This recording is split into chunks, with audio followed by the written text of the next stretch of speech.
क्या होगा अगर आपके सभी चाहने वाले एक ही दिन आपको छोड़ दें? कल नहीं, अगले हफ्ते नहीं, आज आपका परिवार चला जाए। आपके दोस्त आपको अंधेरे में अकेला छोड़ दें, बिना किसी सहारे के। कोई सुरक्षा जाल नहीं, कोई बैकअप योजना नहीं, कोई आपको बचाने नहीं आ रहा। ज्यादातर लोग वहीं टूट जाते हैं। वे हार मान लेते हैं, वे शून्य में ओझल हो जाते हैं। लेकिन इस आदमी ने ऐसा नहीं किया। यह डेनियल की कहानी है, एक ऐसा व्यक्ति जिसने सचमुच सब कुछ खो दिया, लेकिन कुछ इतना शक्तिशाली पाया जिसने उसका पूरा जीवन बदल दिया। और यह आपका भी बदल सकता है। यदि आप अभी संघर्ष कर रहे हैं, यदि आप परित्यक्त महसूस करते हैं, यदि आप बिल्कुल नीचे गिर गए हैं और सोचते हैं कि यह इससे बुरा नहीं हो सकता, तो देखते रहें, यह कहानी आपके लिए है। डेनियल एक छोटे से शांतिपूर्ण गांव में पला बढ़ा, जो मीलों तक फैले सुनहरे गेहूं के खेतों और देहात से बहने वाली कोमल नदियों से घिरा था।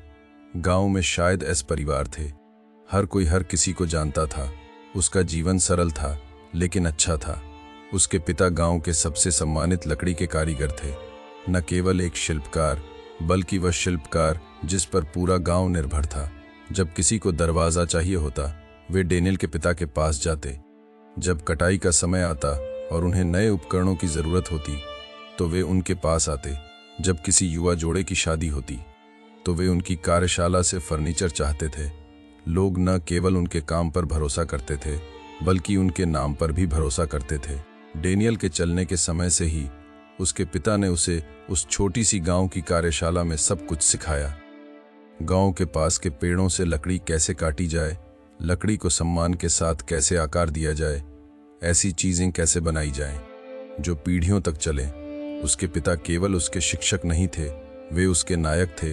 वह व्यक्ति जिसे डेनियल बनना चाहता था। गांव का चौराहा वह जगह थी जहां हर कोई इकट्ठा होता था। बाजार के दिनों में पूरा गांव वहीं मिलता था। डेनियल अपने पिता को पड़ोसियों के साथ बातचीत करते हुए देखता, उनकी जरूरतों को सुनता, उनके जीवन को समझता। यह गांव के जीवन की लय थी। फिर सर्दी आई। एक बीमारी मौत की तरह गांव में फैल गई। इसकी शुरुआत पूर्वी किनारे की एक बूढ़ी विधवा से हुई। फिर यह लोहार के परिवार में फैल गई। फिर डेनियल के पिता भी इसकी चपेट में आ गए। उसने अपने नायक को कमजोर और कमजोर होते देखा। पूरा गांव देखता रहा। लोग खाना लेकर आए, गांव का उपचारक मदद के लिए आया, लेकिन कुछ काम नहीं आया। एक ठंडी सुबह वह चले गए। डेनियल ने उन्हें गांव के कब्रिस्तान में गेहूं के खेतों की ओर देखने वाली छोटी पहाड़ी पर दफनाया। वह उस कब्र पर खड़ा था और उसके चेहरे पर आंसू बह रहे थे। चारों ओर पूरा गांव था, जो सम्मान देने आया था। उसने उन लोगों के परिचित चेहरों को देखा जिन्होंने उसके पिता को जीवन भर जाना था, और उसने एक बात सोची, कम से कम मेरे पास अभी भी मेरे भाई हैं, कम से कम मेरे पास परिवार है। वह बहुत गलत था। अगले ही दिन डेनियल के 2 बड़े भाई उनके पिता की कार्यशाला और गांव के किनारे वाले परिवार के घर पर आए। उन्होंने उसे गले नहीं लगाया, वे उसके साथ नहीं रोए। उन्होंने यह नहीं कहा, मुझे तुम्हारे नुकसान के लिए खेद है। उन्होंने परवाह करने का नाटक भी नहीं किया। वे चोरी करने आए थे। वे अपने अच्छे कपड़ों और अपनी ठंडी आंखों के साथ गांव से गुजरे, और गांव के सभी लोगों ने देखा। लोहार ने उन्हें देखा, बेकर की पत्नी ने उन्हें देखा, बाजार में अन्य शिल्पकारों ने उन्हें देखा। जमीन हमारी है, सबसे बड़े भाई ने कहा। उसकी आवाज बर्फ की तरह ठंडी थी। पिताजी की वसीयत कहती है कि हम इसे समान रूप से बांटें, लेकिन तुम सबसे छोटे हो, तुम्हें सबसे छोटा टुकड़ा मिलेगा। डेनियल का दिल थम गया। वह विश्वास नहीं कर सका कि वह अपने ही पिता की कार्यशाला में क्या सुन रहा है। रुको, कार्यशाला का क्या? पिताजी मुझे व्यापार सिखा रहे थे। पूरा गांव इस कार्यशाला पर निर्भर है। मैं इसे चला सकता हूँ। कार्यशाला हमारी है। दूसरे भाई ने उसकी बात काट दी। उसकी आंखें पूरी तरह खाली थीं। गांव को कोई और मिल सकता है। तुम्हें गांव के किनारे जंगल के पास वाली झोपड़ी मिलती है। शुक्र मनाओ कि तुम्हें कुछ भी मिल रहा है। उन्होंने सब कुछ छीन लिया।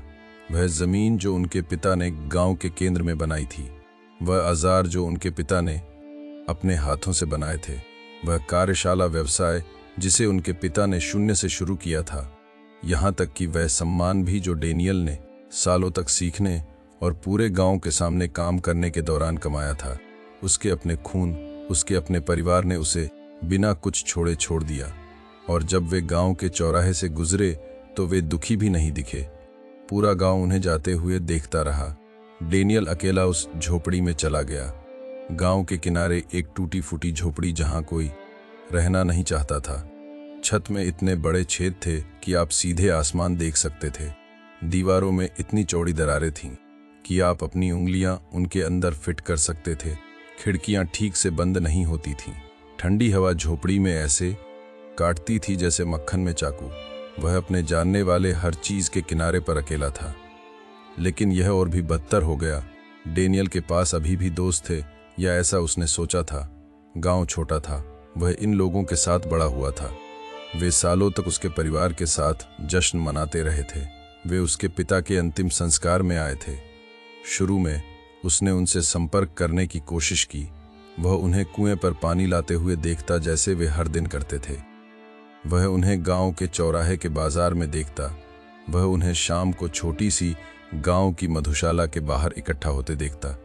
वह अपने चेहरे पर मुस्कान लेकर पास जाता। हे, क्या मैं आपके साथ शामिल हो सकता हूं? लेकिन उसने ठीक उसी क्षण इसे होते हुए देखा। उनकी आंखों में सब कुछ बदल गया। कोई जमीन नहीं, कोई कनेक्शन नहीं, कोई पारिवारिक समर्थन नहीं, कोई भविष्य की संभावना नहीं, कोई मूल्य नहीं। डेनियल अब उनके समय के लायक नहीं था। वह अब लकड़ी के कारीगर का बेटा नहीं था। वह गांव के किनारे वाला बस एक गरीब लड़का था। एक एक करके वे उसके जीवन से गायब हो गए। कुछ ने गांव के काम में व्यस्त होने के बहाने बनाए। अन्य लोगों ने जब उसे गांव के चौराहे पर देखा तो उसे पूरी तरह से नजरअंदाज कर दिया। एक दोस्त ने तो बाजार में डेनियल को आते देख सचमुच दूसरी दिशा में रुख कर लिया।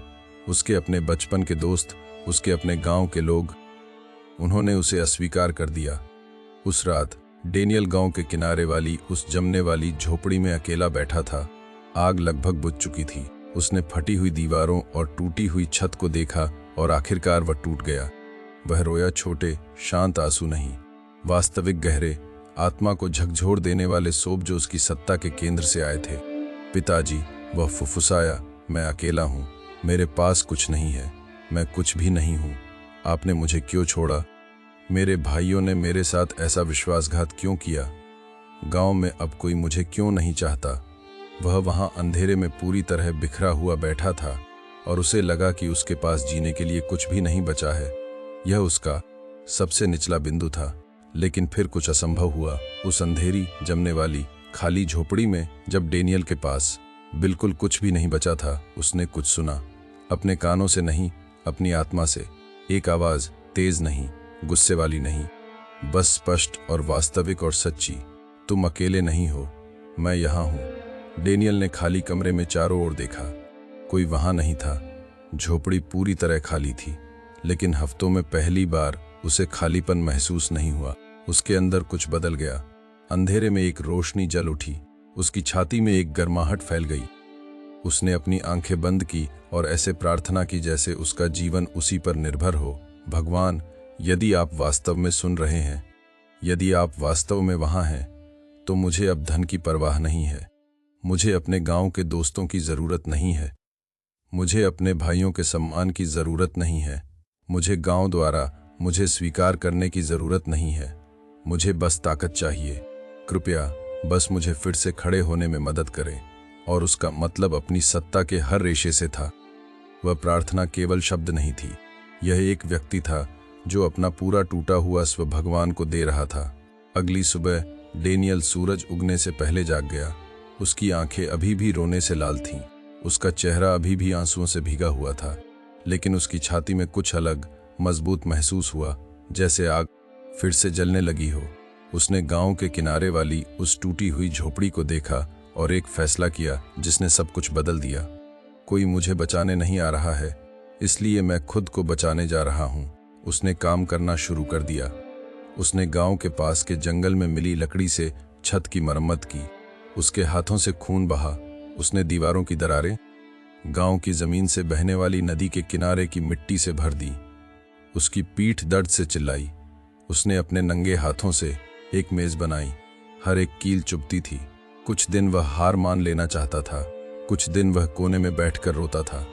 लेकिन हर बार जब संदेह ने उसे मारने की कोशिश की, उसने फिर से वही आवाज़ सुनी, तुम अकेले नहीं हो, मैं यहाँ हूँ। इसलिए उसने काम जारी रखा। एक दिन एक हफ्ता बन गया, एक हफ्ता एक महीना बन गया, महीने साल बन गए, और धीरे धीरे गांव के किनारे वाली वह टूटी झोपड़ी बदल गई। यह आलीशान नहीं थी, यह सुंदर नहीं थी, लेकिन यह मजबूत थी। यह उसके अपने हाथों से बनाई गई थी, उसके अपने प्रयासों से बचाई गई थी। फिर एक दिन एक यात्रा करने वाला व्यापारी गांव की सड़क से गुजरा। उसके वैगन का पहिया डेनियल की झोपड़ी के बाहर ही टूट गया। व्यापारी ने हताशा में दरवाजा खटखटाया। कृपया, मैं आपको कुछ भी भुगतान करूंगा, क्या आप इसे ठीक कर सकते हैं? डेनियल के पास कोई आलीशान औजार नहीं थे। उसके पिता के औजार उसके भाइयों ने उससे चुरा लिए थे। उसके पास कुछ नहीं था, लेकिन उसने उस टूटे हुए पहिए को देखा और उसे एक अवसर दिखा। उसने सावधानी से इसका अध्ययन किया। उसने पत्थरों और साधारण औजारों का उपयोग करके लकड़ी को सटीकता के साथ आकार दिया। उसने इसे गांव के पौधों से खुद बनाई गई रस्सी से बांध दिया। उसने इसे गांव के पास के जंगल में मिले लोहे के टुकड़ों से मजबूत किया। गांव के किनारे झोपड़ी में घंटों घंटों सावधानीपूर्वक, धैर्यपूर्वक काम किया। जब उसने काम पूरा किया तो वह पहिया पहले से कहीं ज्यादा मजबूत था। व्यापारी उसे ऐसे देख रहा था जैसे वह कोई चमत्कार देख रहा हो। तुम्हें यह किसने सिखाया? तुम्हें इस तरह काम करने के लिए किसने प्रशिक्षित किया? डेनियल मुस्कुराया। 1 साल में पहली वास्तविक मुस्कान, और कुछ शक्तिशाली कहा, भगवान ने। जब मैंने सब कुछ खो दिया तो उन्होंने मुझे सिखाया कि मैं वास्तव में कौन हूं। व्यापारी ने उसे उदारतापूर्वक भुगतान किया, और फिर उसने एक महत्वपूर्ण काम किया। उसने सभी को डेनियल के बारे में बताया। उसने पास के गांवों की यात्रा की। उसने किसानों को गांव के किनारे वाले उस युवक के बारे में बताया जो कुछ भी ठीक कर सकता था। उसने हर गांव में बात फैलाई, गांव में एक आदमी है जो कुछ भी बना सकता है, जो कुछ भी ठीक कर सकता है, जो किसी और की तरह काम करता है। लोग डेनियल की झोपड़ी में आने लगे। पड़ोसी गांव के एक किसान को हल ठीक कराने की जरूरत थी। डेनियल ने इसे किया और किसान ने दूसरों को बताया। गांव की एक विधवा को दरवाजा मरम्मत कराने की जरूरत थी। डेनियल ने इसे किया और उसने गांव के चौराहे पर उसके नाम का आशीर्वाद दिया। गांव के एक बूढ़ी आदमी को ऐसी कुर्सी की जरूरत थी जो उसके वजन के नीचे न टूटे। डेनियल ने एक इतनी मजबूत बनाई कि वह हमेशा चलेगी। डेनियल ने अपने काम के बारे में डींग नहीं मारी। उसने अनुचित कीमतें नहीं ली। उसने गांव के चौराहे पर प्रसिद्धि नहीं चाही। उसने बस हर एक टुकड़े में कौशल के साथ, विनम्रता के साथ अपने पूरे दिल से काम किया। साल बीत गए। वह टूटा हुआ लड़का जिसके पास कुछ नहीं था, वह आदमी बन गया जिस पर गांव और आसपास के गांवों के सभी लोग भरोसा करते थे। वह अमीर नहीं था, लेकिन सम्मानित था। वह गांव के बाहर प्रसिद्ध नहीं था, लेकिन उसकी जरूरत थी। उसके पास उद्देश्य था, उसके पास अर्थ था, उसके पास जीने लायक जीवन था। गांव के किनारे वाली वह झोपड़ी एक गंतव्य बन गई। लोग उसका काम देखने के लिए दूर दूर के गांवों से आते थे। इसलिए नहीं कि वह सस्ता था, बल्कि इसलिए क्योंकि उसके काम में आत्मा थी, क्योंकि वे उसके हाथों द्वारा बनाई गई चीजों में भगवान को महसूस कर सकते थे। गांव ने आखिरकार पहचान लिया कि उन्होंने क्या खो दिया था। गांव के युवा उसका काम देखने आते थे, उससे सीखने के लिए। वह न केवल अपने गांव में बल्कि आसपास के सभी गांवों में एक किंवदंती बन गया। डेनियल ने एक ऐसी सच्चाई की खोज की जिससे ज्यादातर लोग अपनी पूरी जिंदगी भागते रहते हैं। जब आपके पास भगवान के अलावा बिल्कुल कुछ नहीं बचता, तभी आपको एहसास होता है कि आपको कभी किसी और चीज की जरूरत नहीं थी। आपका मूल्य पैसे से नहीं आता, यह रुतबे से नहीं आता, यह इस बात से नहीं आता कि कौन आपको स्वीकार करता है या गांव के चौराहे पर लोग आपके बारे में क्या कहते हैं। आपका वास्तविक मूल्य, आपका अटूट हिस्सा कुछ गहरा से आता है। यह उससे आता है जो आप तब होते हैं जब सब कुछ छीन लिया जाता है। यदि आप इसे अभी देख रहे हैं और आप परित्यक्त महसूस करते हैं, यदि आप अस्वीकार महसूस करते हैं, यदि आप टूटा हुआ महसूस करते हैं, यदि आप अकेला महसूस करते हैं, यदि आप बेकार महसूस करते हैं, तो मेरी बात सुने। आपका सबसे निचला पल आपका आखिरी पल नहीं है। आपका अकेलापन आपका अंत नहीं है, यह आपकी शुरुआत है। अभी आपको नष्ट नहीं किया जा रहा है, आपको फिर से बनाया जा रहा है। जब दुनिया दूर चली जाती है तो भगवान करीब आते हैं। जब लोग आपको विफल करते हैं तो भगवान आपको परिष्कृत करते हैं। जब आपके पास बिल्कुल कुछ नहीं बचता तभी आप खोजते हैं कि आप वास्तव में कौन हैं। आप टूटे नहीं हैं, आपको बनाया जा रहा है।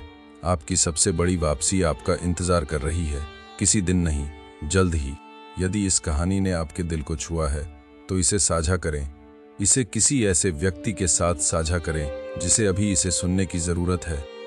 इसे किसी ऐसे व्यक्ति के साथ साझा करें जो बिल्कुल नीचे गिर गया है।